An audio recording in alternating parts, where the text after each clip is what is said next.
언젠가 제 아내가 저에게 그런 얘기를 했습니다. 옛날에 어머니가 하시던 말씀이 이제야 이해가 되네요. 그래요. 저희 이제 어머니 이야기입니다. 무슨 얘기인데, 그러니까 저희 어머니가 저희 결혼하고 얼마 안 돼서 아이고 얘야, 내가 마음은 청춘인데 몸이 이렇게 말을 안 듣는구나 그러시더라는 거예요. 근데 그때는 그 말이 참 이해가 안 되더랍니다. 근데 이제는 그 말이 이해가 되네요. 그래요. 그 얘기를 들으니까 좀 서글퍼지더라고요. 아하, 내 아내도 이제 서서히 늙는 거를 느끼는 모양이구나. 우리는 젊었을 때는 늙는 사람들의 마음이 어떤지를 모르죠. 마음은 청춘인데 몸이 말을 안 듣습니다. 그래서 우리 부모님들에게 그런 이야기를 들으면 늙으면 저렇게 되나 보다, 그냥 그 정도 알죠. 근데 사람이 늙는 것만이 아니라 늙은 다음에는 죽습니다. 근데 늙으면 어떻게 된다는 것은 우리가 들을 수가 있는데, 죽은 다음에는 어떻게 되는 것을 들을 길이 없습니다. 왜냐하면 우리 부모님들은 죽고 나면 우리에게 다시 죽은 다음에는 이렇더라라는 이야기를 해줄 수가 없기 때문입니다. 그래서 우리는 언제나 죽음이 분명히 우리에게 나타날 일인데도 불구하고 그 죽음 이후에 무슨 일이 있는지를 모른 채 그냥 살아갑니다. 마치 우리는 분명히 늙을 것이지만은 나는 늙지 않을 것 같이 살다가 어느 날 참 부모님들의 이야기가 이제 실감이 되는구나 하는 것 같이 우리는 언젠가 죽고 나서 죽음 후에 이런 세계가 있었는데 아무도 나에게 이걸 알려주는 사람이 없어 그냥 모르고 살았구나, 그러고 후회하지 않을까 싶습니다. 죽음 이후에는 무엇이 있을까? 그것을 가르쳐 주신 분이 바로 예수 그리스도이십니다. 예수님은 이 세상에서 많은 걸 가르치셨죠. 그분의 가르침이 다 훌륭하고 아주 귀중한 것들이지만 그 중에서 가장 귀중한 것이 있다면 그것은 죽음 이후의 세계를 가르쳐 주신 것입니다. 만약에 예수님이 죽음 이후의 세계를 가르치지 않고 그냥 단순히 이 땅에서의 가르침만을 말씀하셨다면 그분은 4대 성인의 한 분으로 끝나고 말았을 것입니다. 예수님같이 좋은 말들을 가르치는 분들은 사실 많기 때문입니다. 그러나 예수님이 우리의 구원자가 되시는 이유는 이 세상의 좋은 가르침이 아니라 바로 그 죽음 이후의 세계를, 그 죽음 이후에 깜깜하게 막혀져 있는 그 커튼을 확 열어 제치심으로써 죽음 이후에는 이런 세계가 있다고 우리에게 알려주셔서 우리는 예수님을 구원자라고 부르는 것입니다. 예수님은 죽음 이후에 말씀을 이렇게 우리들에게 주셨습니다. 나는 부활이요 생명이니 나를 믿는 자는 죽어도 살겠고 믿는 자는 죽어도 그 이후에 살겠고, 즉 죽음 이후에 부활이 있다는 것을 말씀하셨습니다. 또한 살아서 믿는 자는 영원히 죽지 아니하리라. 살아서 믿는 사람들은 영원히 죽지 않는 그 부활의 생명으로 살아서 하나님과 계속하여 교제를 할 수 있다고 말씀하셨습니다. 따라서 죽음 이후에 무슨 일이 있을 것인가? 우리는 죽음 이후에 과연 무엇이 있을 것인가? 우리는 궁금하고 호기심이 있긴 하지만 그 죽음 이후를 볼 수가 없는데 바로 예수님께서 죽음 이후에는 부활이 있다고 말씀하셨습니다. 따라서 형제자매 여러분, 죽음 이후에는 부활이 있습니다. 우리는 죽음으로 끝나는 것이 아니라 죽음 이후에 그 영원한 부활의 새로운 세계가 있습니다. 근데 문제는 그걸 어떻게 믿느냐는 것입니다.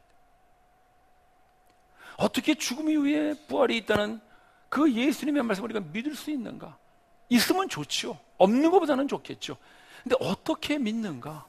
예수 당신의 말을 내가 어떻게 믿으란 말인가? 그게 언제나 우리의 신앙의 질문입니다. 저는 오늘 하나님의 말씀을 통해서 우리가 어떻게 예수의 이 부활에 대한 약속이 진실이며 진리라는 것을 알 수 있을까? 우리 말씀으로 확인하면서 여러분들에게 이 죽음 이후의 부활의 세계를 더욱 확고하게 바라보는 소망의 아침이 되시기를 바랍니다. 예수님께서 이제 돌아가신 후에 무덤에 묻히셨죠. 근데 그날이 안식일 전날이었죠. 우리로 치면 금요일이었습니다. 예수님께서 이제 오후에 3시경에 운명하셨는데 그 사람들은 저녁 때부터 안식일이 시작되었기 때문에 예수님이 십자가에 죽고 나서 곧바로 세마포에 싸서 무덤으로 옮겼습니다. 근데 원래는 사람이 죽고 나면 시체에 이게 향유를 발라가지고 부식을 좀 방지했었습니다. 근데 예수님에게는 그런 시간이 없었던 것 같아요. 왜냐하면 안식일이 되면 그 사람들은 아무 일도 안 했으니까. 그래서 그냥 급하게 무덤에 누였습니다. 그리고 이제 안식일을 지낸 것이죠. 그래서 이틀이 지나서 이제 안식일이 지난 후 첫날, 바로 우리를 치면 오늘 새벽입니다. 2000년 전 오늘 새벽. 유대인들의 안식일이 어제 토요일이었으니까 안식 후 첫날, 바로 우리가 주일로 지키는 이 주일 새벽에 여인들이 예수님의 무덤을 찾아갔습니다. 새벽 어둑어둑한 때에, 그것도 무덤을 여인들이 찾아왔습니다. 웬 여자들이 겁도 없이 새벽에 어스름한데 무덤을 갔을까? 네, 그것은 바로 그 전날 바르지 못했던 예수님 몸에 향유를 바르기 위해서 찾아갔습니다. 그래서 새벽에 여인들이 무덤에 시체를 찾아서 간 것입니다. 참 용감하죠. 여자들 용감합니다. 그 집에 도둑 들면은 남자들이 그런 데잖아요. 빨리 좀 나가봐. 우리 교회는 그런 형제들은 없으리라 믿습니다. 근데 어쨌든 여자들이 용감해요. 근데 무엇이 이 여자들이 이렇게 용감하게 했는가? 사랑이죠. 사랑입니다. 예수님을 향한 사랑이죠. 특히 여기에 등장하는 막달라 마리아, 이 여자는 예수님의 큰 사랑을 받았던 여자거든요. 귀신 들려서 이렇게 막 살던 그런 버림받은 여자, 창녀로 알려져 있죠. 근데 그 여자가 예수님을 만납니다. 예수님의 사랑과 은혜를 받죠. 그래서 이 여인이 그 예수님에 대한 그 사랑과 감사로 새벽에 무덤에 시체를 찾아갑니다. 사랑은 죽음보다 강합니다. 사랑은 두려움을 내어쫓습니다. 그래서 이제 예수님의 무덤가에 갔는데 갑자기 막 지진이 나면서요, 무덤을 막고 있던 돌문이 열렸습니다. 그 당시에 무덤에 이렇게 동굴을 파서 사람의 시체를 놨었거든요. 근데 그 돌문이 열리는데 보니까 하늘에서 천사가 내려와 가지고 돌문 위에 턱 앉은 것입니다. 그랬더니 거기 4절을 보시면은요, 수직하던 자들이 무서워 놀라서 그러죠. 이 수직하던 자들이라는 게 뭐냐면 경비원들을 말하는 것입니다. 예수님의 무덤을 지키던 경비병들이 있었습니다. 아니, 예수님의 무덤을 왜 경비병들이 지켰을까? 그 경비병들은 누가 세운 사람들이냐면 유대 종교 지도자들이 세웠습니다. 왜냐하면은 예수님이 돌아가시기 전에 나는 죽은 후에 부활할 것이라고 이미 말씀하셨습니다. 그런데 제자들은 그 말씀을 믿지 않았죠. 다 도망가 버리고 마른 거예요. 근데 그 말씀을 기억하는 사람들이 있었어요. 바로 유대 종교 지도자들입니다. 참 여러분, 이게 정말 이상한 일이죠. 예수님의 말씀을 믿고 기억해야 되는 제자들은 다 그거 잊어버리고 도망가 버렸는데 예수님을 믿지 않고 예수를 잡아 죽인 유대 종교 지도자들은 예수께서 죽은 후에 부활할 것이라는 그 말씀을 기억하고 있었던 것이죠. 그래서 행여라도 이제 제자들이 와가지고 예수님의 시체를 훔쳐가고 예수가 부활했다 이렇게 해버리면 정말 예수의 말대로 그렇게 부활의 소문이 날 것 같으니까 지키려고 경비병들을 사서 지금 무덤에 지켜놓은 거예요. 이 유대 종교 지도자들에게 있어서 예수 그리스도의 부활은 그만큼 심각하고 아주 중요한 사건이었습니다. 왜냐하면 제가 말씀을 하나 보여드려야 되겠는데요. 시편 말씀이 하나 보여주시죠. 시편 16편 말씀인데, 예, 나왔군요. 이 시편 16편 말씀은 다윗의 시거든요. 다윗이 이 시를 쓰면서 뭐라 그랬냐면은 하나님 앞에서 하나님을 섬기고 하나님이 그 우편에 있는 자는 하면서 자기를 쓴 것 같이 그렇게 쓰고 있어요. 왜냐하면 다윗은 하나님의 마음에 합한 자로 아주 칭찬받는 사람이었잖아요. 그래서 하나님 앞에 섬기고 하나님의 우편에 계시는 사람이라고 그렇게 썼는데 그 다음에 나온 말씀을 보면 꼭 다윗을 두고 얘기하는 것 같지는 않아요. 왜냐하면 거기에 그의 육체가 안전하게 되고, 이 안전하게 된다는 것은 잘 보존된다는 것입니다. 또 영혼이 음부에 있지 않고, 이 영혼이라는 것은 꼭 어떤 인간의 영혼이라기보다는 사람을 이야기할 때 영혼, 그런 이제 시어를 쓰는 것이죠. 시편이니까. 음부라는 건 무덤을 말하는 거거든요. 그러니까 사람이 무덤에 있지 않고, 또 주의 거룩한 지가 되어 어떻게 된다 그랬어요? 썩지 않는다. 썩지 않는 거 몸이 썩지 않는다는 거 아니겠어요? 자, 다윗이 하나님 앞에 섬기고 하나님이 우편에 앉아 계신 그런 하나님의 합한 자라는 건 알겠는데, 그러나 사실 다윗도 어떻게 됐습니까? 무덤에 묻혔고 그 몸이 썩었죠. 그렇다면 이것은 다윗이 쓰긴 했지만 사실 다윗이 아닌 다른 사람을 이야기하는 것이 아닌가. 바로 장차 오실 메시아 그리스도에 대한 부활의 예언을 한 것이 시편 16편입니다. 예수님이 이걸 아셨던 것이죠.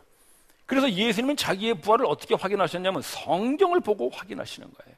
우리가 지난 몇 주 동안 예수님의 십자가의 그 가상칠언을 통해서 계속 봤습니다만은 예수님은 자기가 가야 될 길이라는 것이 성경에 있는 대로 따라서 하셨습니다. 그래서 예수님은 자기가 메시아 그리스도라는 걸 아셨기 때문에 내가 죽은 후에 나의 육체는 보존될 것이고 나는 무덤에 묻혀 있지 않을 것이고 나의 몸은 썩지 않을 것이고라는 자기의 부활을 예수님은 그 구약 성경에서부터 확인하신 것입니다. 그런데 예수님만 확인한 것이 아니라 이 구약 성경을 잘 아는 유대 종교 지도자들도 메시아가 오면 그 메시아는 죽지 않고 부활할 것이구나 라는 걸 알았습니다. 다만 그들은 그가 예수라는 걸 인정하지 않았죠. 그래서 그들도 역시 부활을 구약 성경에서 봤습니다. 근데 만약에 정말 예수가 부활한다면, 아니 혹시 부활의 소문이 일어난다면 지금 이 유대 종교 지도자들이 죽인 그 예수는 누구라는 것입니까? 바로 그들이 그렇게 고대하고 기다렸던 메시아, 구원자, 그들의 그리스도를 자기들이 죽인 게 되는 것입니다. 심각한 문제죠. 이건 아주 굉장히 중요한 문제죠. 이건 하나님 앞에 큰 형벌일 뿐만 아니라 당장에 백성들에게 돌 맞아 죽을 짓이죠. 두려운 것입니다. 유대 종교 지도자들은 아주 심각하게 예수의 부활을 막거나 소문이 나지 않게 해야 됐었습니다. 그래서 경비병으로 붙인 것이죠. 정말로 예수의 부활을 믿고 기억해야 되는 제자들은 도망갔는데 예수를 죽인 유대 종교 지도자들은 예수의 부활에 대한 두려움을 가지고 소문이 나지 않도록 경비병들을 지켜서 무덤을 봉쇄했습니다. 그러나 아무리 경비병들이 지켜도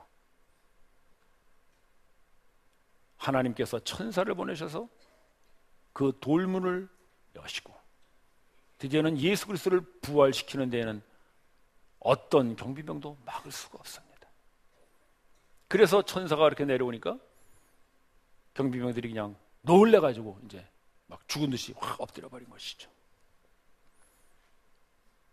따라서 형제자매 여러분, 예수님의 부활은 제자들이 시체를 훔쳐가서 만들어낸 이야기가 아니라 바로 하나님께서 천사들을 보내심으로써 하나님이 예수의 부활을 친히 이루셨음을 보여주는 사건입니다.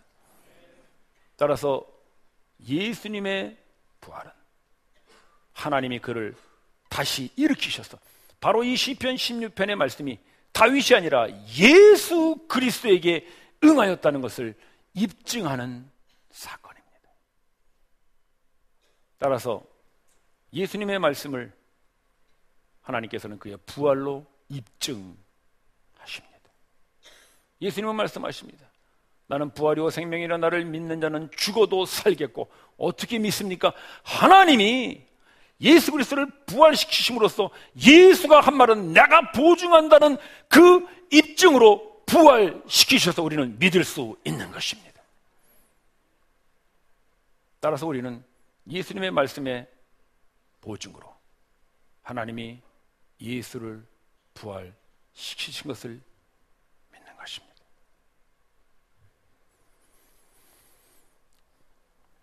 제가 한 2, 3년 전에 제 아내하고 미국에 잠깐 갔는데, 미국 시애틀에서 차를 렌트하는데요, 제 아내가 이렇게 한국 운전면허증을 내놓으니까 그냥 빌려주더라고요. 우리나라 면허증이 미국에서 이제 쓰입니다. 왜 그러냐면은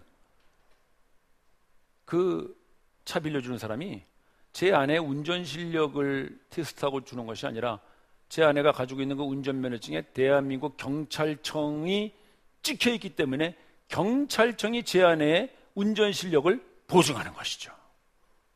제 아내가 그 대단한 여자예요, 보면. 우리나라 경찰청장이 내 아내의 운전 실력을 보증해주는 그런 여자가 제 아내입니다.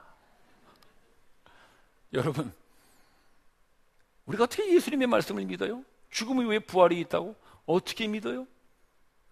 하나님께서 예수를 부활시키심으로써 예수의 말이 맞다는 걸 하나님이 입증시키시기 때문에 우리는 믿을 수 있습니다.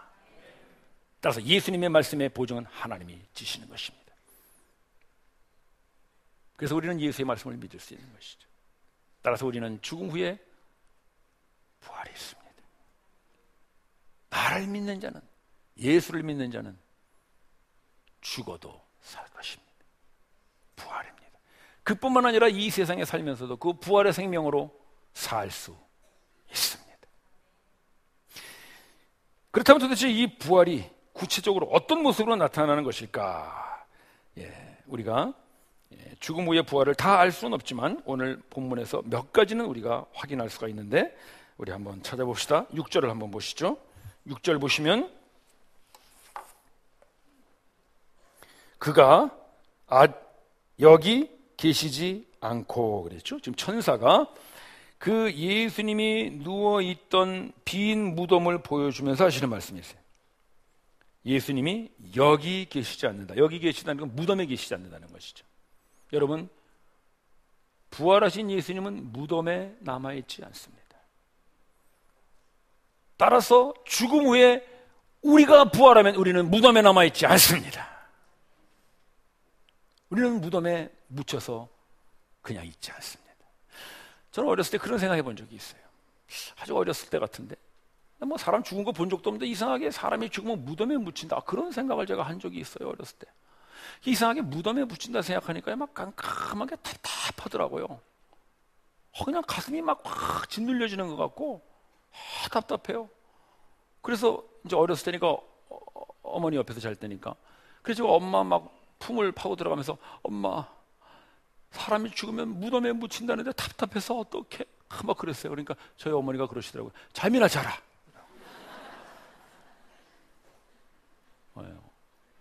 어린애가 갑자기 무덤 그런 얘기하니까 어머니가 이제 가짠다 이거죠. 저는 어려서부터 좀 이렇게 신학적인 문제에 대해서 저 스스로 질문을 많이 했었나 봐요. 형제자매 여러분, 우리는 죽어도 무덤에 남아있지 않습니다. 할렐루야. 권사님들, 돌아가셔도 무덤에 남아있지 않습니다. 아멘. 뭐 죽어서 화장해서 재를 뿌렸다, 여러분, 재로 남아있지 않습니다. 우리는 예수님이 무덤에 남아있지 않았던 것 같이 우리도 무덤에서 그 죄 속에서 다시 일어날 것입니다. 부활입니다.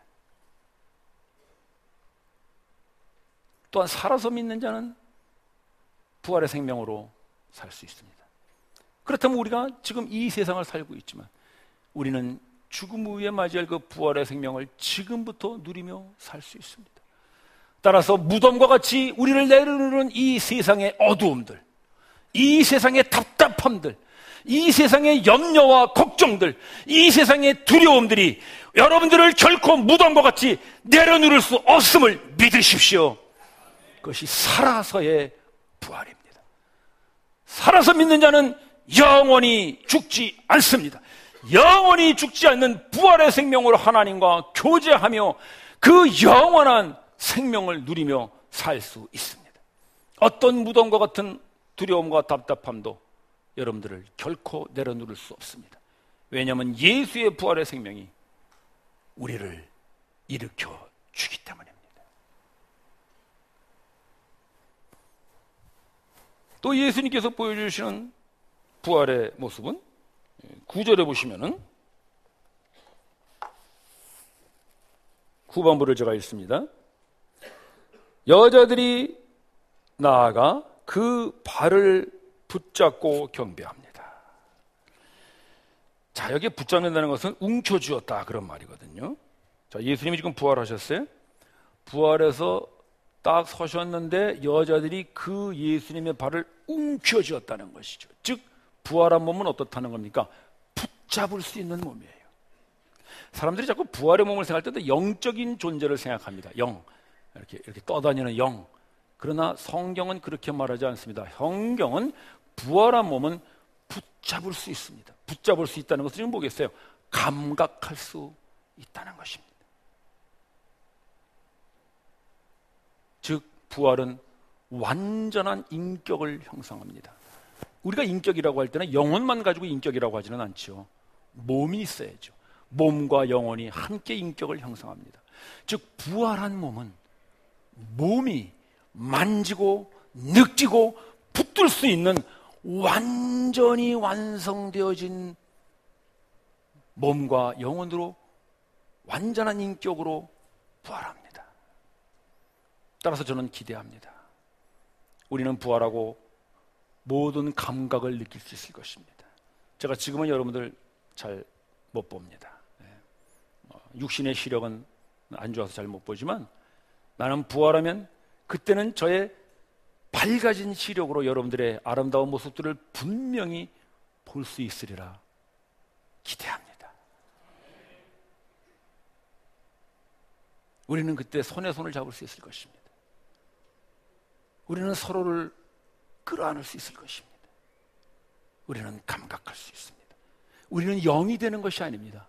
우리는 감각할 수 있는 그런 부활의 몸을 가진 인격체로 다시 살아납니다. 부활입니다. 그래서 세상 사람들이 말하는 그런 어떤 심령과학의 귀신이 아닙니다. 그런 영이 아닙니다. 만질 수 있고 붙들 수 있고 끌어안을 수 있는 살아있는 새로운 몸으로 우리는 부활합니다. 예수님이 그걸 보여주시는 것입니다. 또한 살아서 믿는 자는 그 부활의 생명으로 삽니다. 따라서 우리의 몸이 지금 비록 늙고 병들고 죽어간다 할지라도 우리의 몸에도 그 부활의 생명이 지금부터 생명력으로 역사하게 될 줄을 믿으십시오. 그래서 우리 속에는 신유가 일어나는 것입니다. 우리가 영원히 죽지 않고 늙지 않는 그런 부활의 몸으로 우리가 완성되겠지만 그 전에 미리 이 세상에서부터 우리는 우리 몸의 치유와 몸의 치료를 그 부활의 생명으로 맛볼 수 있습니다. 오늘 형제자매 여러분 이 말씀을 믿으십시오. 여러분 속의 약함과 여러분 속의 질병과 여러분 속의 어떤 육체의 문제들도 그 부활의 생명이 여러분들을 새롭게 일으켜 주실 수 있습니다. 그래서 살아서 믿는 자는 그 부활의 생명을 이 땅에서부터 부분적이기는 하지만 우리는 감각하며 느끼며 살 수 있습니다. 세 번째로 우리가 볼 수 있는 부활의 모습은 10절인데요. 10절 한번 보실까요? 이에 예수께서 가라사대 무서워 말라. 가서 내 형제들에게 갈릴리로 가라 하라. 거기서 나를 보리라. 자, 지금 예수님이 내 형제들이라 그랬어요. 내 형제들. 누굴 얘기하는 거겠어요? 제자들을 말하는 것이죠. 제자들이 어떤 제자들이었습니까? 예수님이 십자가에 못 박힐 때 다 도망갔던 사람들이죠. 예수님이 부활할 것이라고 말했지만 그걸 아무도 기억하지 않고 다 흩어진 사람들입니다. 근데 그런 배신한 제자들을 향하여 예수님은 지금 내 형제들이라고 부르십니다. 제가 예전에 그런 분 만났어요. 목사님, 나는 저 사람이 천국 간다면 나는 저 사람하고 같이 천국은 안 가겠어요. 굉장히 아마 그 원한이 맺히신 분이 있나 봐요. 그래서 제가 그랬죠. 저 사람은 천국 간다고 안 가면 어디 가시겠어요? 갈 데가 뭐 지옥밖에 더 있겠어요. 그러나 형제자매 여러분, 우리가 이 세상에서 아무리 원한지고 아무리 미운 사람이라 할지라도, 이렇게 예수님을 배신했던 제자들이라 할지라도 부활한 후에는 그들이 내 형제가 될 줄을 믿으십시오. 부활의 몸입니다. 부활에는 원수도 형제로 바뀝니다. 부활의 세계에서는 미움도 사랑으로 바뀝니다. 내 형제가 됩니다. 따라서 비록 이 세상에서 아직 그 미움이 사라지지 않아서 저 사람 천국 가면 나는 천국 가지 말아야지, 그런 어리석은 마음을 가진 분들 계시다면 그냥 천국 가세요. 가시면 그 이 세상에 왼수 같던 그 사람이 여러분들의 따뜻한 형제가 되어질 줄을 믿습니다. 부활이죠. 우리가 이 세상에서 완성하지 못한 그 사랑, 이 세상에서 이루지 못한 그 형제 자매들, 우리는 그 부활의 세계에서 완전한 형제로 자매로 다시 만날 것입니다. 살아서 믿는 자는 그 부활의 생명으로 사는 것입니다. 그렇다면 우리가 죽음 이후에 그 영원한 부활의 세계에서 우리가 드디어는 형제요 자매로 끌어안고 함께 사랑하며 살아가야 될 우리의 지체들이며 우리의 이웃들인데, 지금 이 세상에서부터 그 형제애를 앞당겨서 그들을 형제로 받아주고 그들을 사랑하며 사는 것이 진정한 부활의 생명을 이 세상에서부터 누리는 것이 아니겠습니까? 예수님 말씀하십니다. 나는 부활이요 생명이니 나를 믿는 자는 죽어도 살겠고, 나는 이 말씀을 믿습니다. 죽어도 삽니다. 왜냐하면 하나님께서 예수 그리스도를 부활시키심으로써 그의 말씀이 다 옳다는 것을 입증해 주셨기 때문입니다. 따라서 예수의 말씀에 대한 보증은 하나님이 해주십니다. 살아서 믿는 자는 영원히 죽지 아니하리라. 그 부활의 생명은 죽음 이후에 우리가 받아 누리기 전에 비록 이 세상에 병들고 늙고 부족한 우리의 인생이지만 여기에 미리 맛보도록 하나님께서 오늘 부활의 생명을 여러분들에게 부어주시리라 믿습니다. 그래서 우리는 죽음 이후에 부활의 세계를 살 것이고 이 세상에서도 그 부활의 세계를 미리 앞당겨서 조금이나마 맛보며 살 수 있습니다. 부활입니다. 우리는 오늘 예수 그리스도의 부활을 기념하고 찬양하여 모였습니다. 우리가 그의 부활을 그렇게 기념하고 찬양하는 이유는 그 부활이 바로 우리에게 주시는 약속이기 때문입니다. 예수 그리스도의 부활이 여러분들의 죽음 이후의 부활의 세계에 대한 약속이며 오늘을 사는 여러분들에게 부활의 생명이 약속이 되어서 주의 부활의 사람들로 살아가시는 나날이 되시기를 주의 이름으로 축원합니다. 기도드리십시다. 형제 자매 여러분,